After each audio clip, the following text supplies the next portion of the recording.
Hello everyone, welcome to the Priyeshwar Vidyapeeth online platform. तो आज इस लेक्चर में हम देखेंगे पीपीएस करके एक सब्जेक्ट जो है प्रोग्रामिंग फॉर प्रॉब्लम सॉल्विंग, उसके सिर्फ आईएमपी टॉपिक्स। ओके, तो पूरा सिलेबस यहाँ पे नहीं होगा, आईएमपी टॉपिक्स का लिस्ट यहाँ पे होगा। ओके, तो सब लोग देखते जाइए कि देखो ये बेसिकली सी लैंग्वेज है। ओके, बेसिकली ये क्या है भाई, ये सी लैंग्वेज है। तो इसके अंदर क्या क्या है सिलेबस में, ठीक है, वो अगर आपको देखना है तो आप पहले सिलेबस डाउनलोड कर लीजिए और उसमें से देखिए कि ये चैप्टर वाइज है कि नहीं। ठीक है, तो यूनिट 1 में है इंट्रोडक्शन टू प्रोग्रामिंग। इसमें से आपको कितना करना है ये इंपॉर्टेंट है। यहाँ पे मैंने लिखा हुआ है ना मित्रों कि भाई आईएमपी टॉपिक्स, मतलब कि इतना तो मिनिमम करना है। ये लेक्चर में क्या पता चलेगा आपको, तो कि मिनिमम कितना लर्न करना चाहिए। ओके, तो जिनको पूरे मार्क लाना है वो सिलेबस अच्छे से करके जाएं, सिंपल। तो ये है यूनिट 1। इसमें आपको पहले तो कंप्यूटर सिस्टम जो होती है उसका ओवरव्यू, कंप्यूटर सिस्टम में क्या होता है वगैरह वगैरह आपको करना है। सीपीयू क्या होता है, इसके अंदर एएलयू क्या होता है, वो सब चीजें करनी है। इसका डायग्राम होता है विथ डायग्राम, ठीक है। उसके बाद हार्डवेयर और सॉफ्टवेयर, ये आपको करना है। सॉफ्टवेयर के कुछ टाइप्स भी होते हैं, वो भी आपको करना है। Okay, application system. फिर प्रोग्रामिंग लैंग्वेजेस के टाइप, कि प्रोग्रामिंग लैंग्वेज अलग अलग किस तरह की होती है, ठीक है। सो लैंग्वेजेस के टाइप्स जो होते हैं वो आपको लर्न करना है। उसके बाद लैंग्वेज ट्रांसलेटर्स, ये इंपॉर्टेंट है। कंपाइलर इंटरप्रेटर, ये दोनों का कभी कभी जंग भी पूछा जाता है। Okay, versus. फिर फ्लोचार्ट और एल्गोरिथम जो है ना, उसके आप एग्जाम्पल्स लर्न करके जाओ, क्योंकि अगर आपने एग्जाम्पल कर लिया तो आपको समझ में आ जाएगा कि ये फ्लोचार्ट क्या होता है। तो मैं आपको सजेस्ट करूंगा कि पहले जस्ट एक बार सिंबल देख लो, एक बार। ओके, उसके बाद 2-3 फ्लोचार्ट आप देखेंगे तो आपको कॉन्फिडेंस आ जाएगा कि अच्छा ये तो मुझे आ गया, राइट। तो एग्जाम्पल खास करके जाओ इसके। Unit 2 quickly, basics of C programming structure. यहाँ पे बात हो रही थी हवा में प्रोग्रामिंग क्या होती है वगैरह वगैरह, ठीक है। एक भी कोड का हमने छीटा भी वहां पे डाला नहीं था। अब यहाँ पे बात शुरू करें कि भाई सी प्रोग्राम का स्ट्रक्चर होता क्या है, स्ट्रक्चर कैसे लिखोगे। जैसे इंग्लिश में ग्रामर है, जैसे मैं अभी हिंदी में बोल रहा हूँ, हिंदी में एक वाक्य रचना है ना, नहीं तो आपको समझ में कैसे आएगा। तो वैसे ही आप ऐसे लिखो कि सी लैंग्वेज के एक आइडियल स्ट्रक्चर को फॉलो हो, सिंपल। फिर है प्रिमिटिव डेटा टाइप्स। तो डेटा टाइप में प्रिमिटिव करके एक डेटा टाइप जो है वो आपको अच्छे से लर्न करना पड़ेगा। डेटा टाइप तो बहुत तरह के हैं, लेकिन ये मिनिमम रिक्वायरमेंट है, मिनिमम, मैंने पहले ही बोला ना। उसके बाद है कॉन्स्टेंट्स, कैसे यूज होते हैं कॉन्स्टेंट्स। और ये जो है ये डबल ट्रिपल चौबल जो आपको समझना है, एकदम आईएमपी है। ऑपरेटर्स कुछ भी करके, ये एग्जाम में आपको डायरेक्टली पूछ ले, ठीक है, या तो फिर प्रोग्राम में पूछ ले, या तो दूसरा कोई प्रोग्राम होगा जिसमें इसका यूज आएगा। ऑपरेटर्स का इन द सेंस यूज आएगा, simple. Okay, unit 3 control structure, ये कंडीशनल स्टेटमेंट्स, लूप्स, ये दोनों के लिए मैं आपको क्या कहना चाहूंगा, देखो इसके लिए आपको ऐसा करना है, सिंटेक्स इसकी लर्न कर लो। सिंटेक्स के पहले आप इसकी डेफिनेशन, डेफिनेशन मतलब ऐसा जो हम एकदम याद रखते हैं ना, ठीक है, कि भाई Newton's first law states that, वैसा नहीं। नॉर्मली आपको जो भाषा में समझ में आए कि इफ क्या होता है, इफ, ठीक है, एल्स क्या होता है।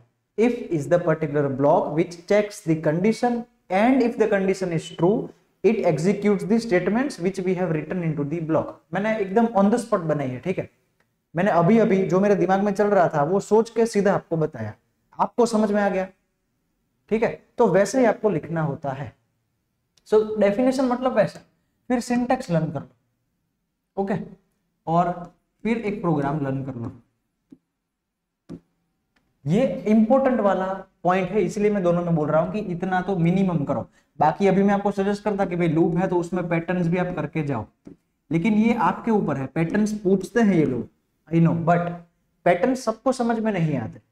ओके, तो ये करके जाना है, ठीक है। उसके बाद break continue go to easiest one and IMP. Unit number 4 में फंक्शंस एंड मॉड्यूलर प्रोग्रामिंग जो है, उसमें फंक्शंस का पहले तो फंक्शंस होता क्या है, फंक्शन की सिंटेक्स क्या है वो तो समझ में आना चाहिए, राइट। सो इसीलिए फंक्शन की सिंटेक्स आप देख लो कि व्हाट इज दिस, ठीक है, और फिर उसके टाइप देखो। फंक्शन के 4 तरह के टाइप होते हैं, रिटर्न वैल्यू और आर्ग्यूमेंट के बेसिस पे, ठीक है, 0001 1011 के तौर पे। हेडर फाइल्स, यहाँ पे पहुंचोगे उसके पहले आपको समझ में आ गया होगा हेडर फाइल क्या होता है, फिर भी ये लर्न करने के लिए जरूरी है। रिकर्जन कॉन्सेप्ट, रिकर्जन पहले तो क्या होता है आपको एग्जाम में डायरेक्ट पूछ सकते हैं, व्हाट इज रिकर्जन, ठीक है, समझाओ एग्जाम्पल की हेल्प से, और इसका एग्जाम्पल भी पूछ सकते हैं। फॉर एग्जाम्पल आपको पूछ लिया, मान लो कि भाई फैक्टोरियल समझा दो, चलो तुरंत, मान लो फिबोनाची समझाने को पूछा आप, ओके, या फिर TOH जिसको टावर ऑफ वन ही बोलते हैं, वैसा कुछ पूछ लिया, ठीक है। सो ऐसा पूछेंगे, ऐसा जरूरी नहीं है, but factorial of a program, factorial का प्रोग्राम है ये, व्हाट फेवरेट है, तो फैक्टोरियल एक करके आप अच्छे से देखो कि क्या आपको समझ में आता है, समझ में आता है तो ये दोनों आप करो, ओके। फिबोनाची तक आप करोगे तो आपको पूरा समझ में आ ही जाएगा, ठीक है। अब एरे के अंदर ऐसा होता है कि एरे में 1D और ND की सिंटेक्स पहले करनी होती है कि क्या होता है उसमें, ओके, और उसके प्रोग्राम में क्या याद रखना है जिसमें आप एक्सेस कर रहे हो एरे को, ओके। इनिशियलाइज उसके पहले होता है, एक्चुअली इनिशियलाइज आप करें फिर एक्सेस करें, ओके। सो ऐसे चीज वाला छोटा सा प्रोग्राम, जैसे कि सम ऑफ एलिमेंट्स, जो आपको एरे में दिया गया है उसका सम करना है हर एक एलिमेंट का, ठीक है, या तो फिर आपको ढूंढना है कि भाई मैक्सिमम या फिर मिनिमम ऑफ प्रेजेंट एलिमेंट्स या फिर मैक्सिमम ऑफ प्रेजेंट एलिमेंट्स, ऐसा, ओके। तो ये समझ में आ गया। स्ट्रिंग हैंडलिंग फंक्शंस में क्या होता है, ये सब जो str len str फिर str, ठीक है, str cpy cat rev, बहुत सारे फंक्शंस है, ये फंक्शंस आप कर सकते हो। सो इंपॉर्टेंट है स्ट्रिंग हैंडलिंग, क्योंकि आपको 1D अगर आ गया ना, ND अरे आ गया ना, तो स्ट्रिंग तो आपको समझ में ऐसे ही आ जाएगा, ओके। तो पहले स्ट्रिंग देख लो कि होता क्या है, क्यों अलग उसको सम्मान दिया गया है, एरे के अंदर डाल, मतलब अगर चाहे तो एरे में डाल सकते थे ये लोग, लेकिन स्ट्रिंग ऐसा नाम क्यों दिया गया है ना, तो ये इसका प्रमोशन क्यों हुआ भाई, तो ये समझना जरूरी है दोस्तों, ठीक है। यूनिट नंबर 6 में है पॉइंटर्स। अब ये चैप्टर है ना, जो आप लोग चाहे तो बाद में भी कर सकते हैं, लेकिन इजी है एक्चुअली, बेसिक्स आप समझे लेकिन अच्छे से समझे तो इजी है, ओके, अदरवाइज फिर समझ में नहीं आएगा, क्योंकि इसमें मेमोरी एक्सेस होती है, और कैसे एक्सेस होती है ये पता तभी चलेगा जब आपको ये पता हो कि आप जब ऐसा लिखोगे इंटीजर a तो क्या होता है, क्या इसके पीछे क्या होता है वो आपको समझ में है अगर, तो आपको पॉइंटर में समझने में जरा भी दिक्कत होने वाली नहीं है, ओके। और फिर पॉइंटर टू फंक्शन समझ लो, ठीक है। यूनिट नंबर 7, ये फिर से इजी चैप्टर आ गया, ओके। स्ट्रक्चर की सिंटेक्स समझनी है आपको, और बेसिक प्रोग्राम। एक स्टूडेंट है, ओके, उसका नाम, enrolment number, email ID, password, फलाना ढिमकाना, एवरीथिंग मिला लिया आपने, उसको मिला के एक ही नाम दे दिया जिसको बोलेंगे हम स्टूडेंट, ओके। सो उसी को हम स्ट्रक्चर बोलेंगे पहले तो।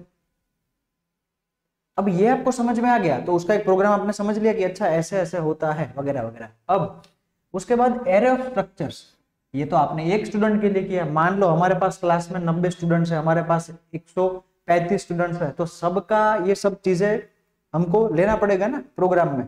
दैट मीन्स कि हमको एक स्टूडेंट नहीं बल्कि मल्टीपल यानी कि n नंबर ऑफ स्टूडेंट्स के लिए सेम टू सेम चीज रिपीट करनी पड़ेगी, राइट। सो एरे का यूज करते हैं हम। सो एरे किसी का भी बन सकता है, ओके। एरे में आप आगे जो लिखोगे, मैं इंटीजर लिखूं तो इंटीजर का एरे बनेगा, ठीक है, फ्लोट लिखूं तो फ्लोट का, ऐसे ही मैं यहाँ पे कोई स्ट्रक्चर लिखूंगी, स्ट्रक्ट स्टूडेंट, मतलब कि यहाँ पे ए दिया मैंने तो ए का एरे बन जाएगा, थोड़ा सा बड़ा साइज का एरे बनेगा, और क्या है ना, ये स्टूडेंट में जितनी जगह होगी उतना का एरे बनेगा, ये मैंने समझाया हुआ है। डिफरेंस बिटवीन स्ट्रक्चर यूनियन, देखो स्ट्रक्चर आपको समझ में आ गया ना, तो ये यूनियन समझने की जरूरत ही नहीं है, सिंपल है बहुत। स्ट्रक्चर जैसा का जैसा है वैसा का वैसा यूनियन है, स्ट्रक्ट नाम का कीवर्ड हटा के उधर पे यूनियन नाम का कीवर्ड लगा दो बस। लेकिन इससे होगा क्या, तो वो कैसे पता चलेगा कि तो फिर दो अलग अलग क्यों बनाया, राइट। सो इसीलिए आपको डिफरेंस करना जरूरी है, ओके। फाइल हैंडलिंग में फाइल के ऑपरेशंस लर्न कर लो। ओके, कि भाई फाइल कैसे रीड होती है, फाइल कैसे राइट होती है, और इससे आगे जाना चाहते हो तो कुछ ऐसा प्रोग्राम बनाओ कि भाई फाइल, एक फाइल है, ठीक है, ये दूसरी फाइल है ए नाम की, ये बी नाम की, ए में से बी में कॉपी कर दो। सो ऐसा प्रोग्राम आप कर सकते हैं, लेकिन ये एडवांस लेवल पे कर सकते हैं। नॉर्मली आप फाइल ऑपरेशन करो, ये हो जाए, आपको कॉन्फिडेंस आ जाए तो आप ये कर सकते हो। Dynamic memory allocation. ओके, ये 4 फंक्शन आपको जो दिख रहे हैं, ओके मित्रों, ये करना है, मेलॉक, कैलॉक, रीअलॉक, फ्री। पहले तो समझना कि डायनेमिक मेमोरी एलोकेशन क्या है, व्हाट इज दिस, ये क्यों अस्तित्व में आया, इसका आपको बेसिक नॉलेज होना जरूरी है। ओके, उसके बाद मेलॉक, कैलॉक, रीअलॉक, फ्री।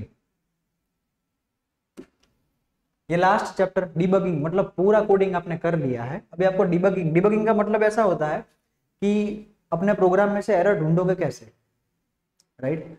सो debugging, so common debugging practices, मतलब कि डिबगिंग के लिए कॉमन आप क्या क्या चीजें ध्यान में रख सकते हो। Use of debugging tools. Okay, मतलब कि आपको मान लो डिबगिंग करना है, राइट। सो कुछ टूल्स का यूज करोगे ना, ऐसे हाथ, मतलब हाथ से आप लिख के तो नहीं करोगे, कंप्यूटर में करोगे, तो वो टूल कौन कौन से हो सकता है, सो वो आपको देखना है। और उसके बाद है यूनिट टेस्टिंग। ये होता क्या है ये समझ लो आप, ओके, और कैसे काम करता है, ठीक है। ओके मित्रों, तो ये पर्टिकुलर चीजें हमने डिस्कस कर ली। ओके, अब एक और चीज मैं बताना चाहूंगा कि ये पर्टिकुलर जो भी चीजें हैं, इन सबको मिला के कोर्स बना गया है। प्रियसर विद्यापीठ करके पर्टिकुलर वेबसाइट है, उस पर आपको एक कोर्स मिलेगा, ठीक है। आपको सर्च क्या करना है अभी, तो कि पीपीएस सर्च करना है।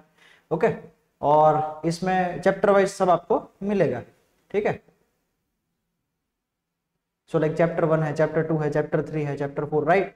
तो इसमें आपको पर्टिकुलरली वीडियोस जो हैं वो मिल जाएंगे, चैप्टर वाइज मिल जाएंगे, और ओके उसकी एक्सप्लेनेशन भी मिल जाएगी। So if you want you can purchase this particular thing also, ठीक है। बाकी इंपॉर्टेंट चीज आप याद क्या रखोगे, तो कि इतना तो ऐसा है कि भाई मिनिमम करके ही जाना है, क्योंकि ये बहुत मिनिमम लेवल पे हम आ चुके हैं। इससे भी कम करोगे so it is not good thing for you guys. Okay okay, so इतनी चीजों का नोट्स बना लो, and thank you very much for watching this particular video. Thank you.